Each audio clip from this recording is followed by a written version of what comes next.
Kartik, Subramaniam over here at all these schools. Just wanted to take a quick second to share some thoughts with you. I know we have a lot of students that have recently taken the exam over the last 2 to 3 weeks, and you're out there starting to work, and I've been getting a lot of phone calls this last week saying, hey, Kartik, I took your class, passed the exam, got my real estate license, okay, now what? Well, of course, the individual offices that you're working in have their own independent training programs that are absolutely 100% stellar. They're great training programs. But one thing that a thought that I want to share with you is, some of you are working, let's say, the Manhattan Beach area, or you're working the Rancho Cucamonga area, or you're working Pasadena, because that's where your offices are. Now, if you claim that you're an area expert, let's say in Pasadena, let me ask you this. How many properties are currently for sale in Pasadena? How many properties went pending over the last 30 days? How many properties closed escrow over the last 30 days? These are all questions that if we claim to be experts in our craft, that we must absolutely know the answer to.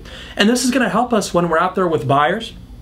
And a buyer says, I don't want to buy that property. We can speak intelligently and say, hey, wait, we have a good shot at getting this property for $450,000. The average price in this area has been $470,000 over the last 90 days. It's a good buy. If a seller says, hey, I want to list my house for $650,000 and we know nothing has sold greater than $620,000, we know that taking that listing at $650,000 is probably going to set that particular seller up for disaster. My point to this is we must be educated as professional real estate agents. We absolutely have a duty to our client and to our own careers to speak intelligently and with fact in terms of what the market's doing. I'll give you a quick example. This took me literally maybe 60 seconds in the MLS before we started rolling this tape.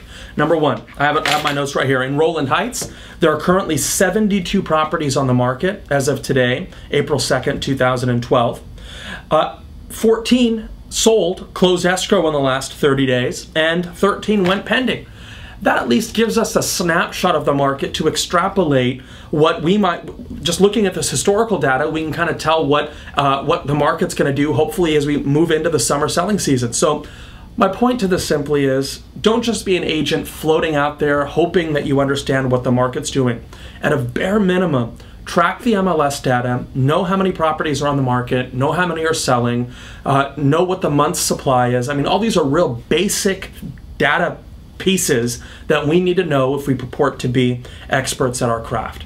Anyway, good luck, and I'd be curious, what area are you working and how many properties are currently on the market? How many have gone pending in the last 30 days? And how many went sold? Drop me a line and let me know. Talk to you guys soon. Thank you.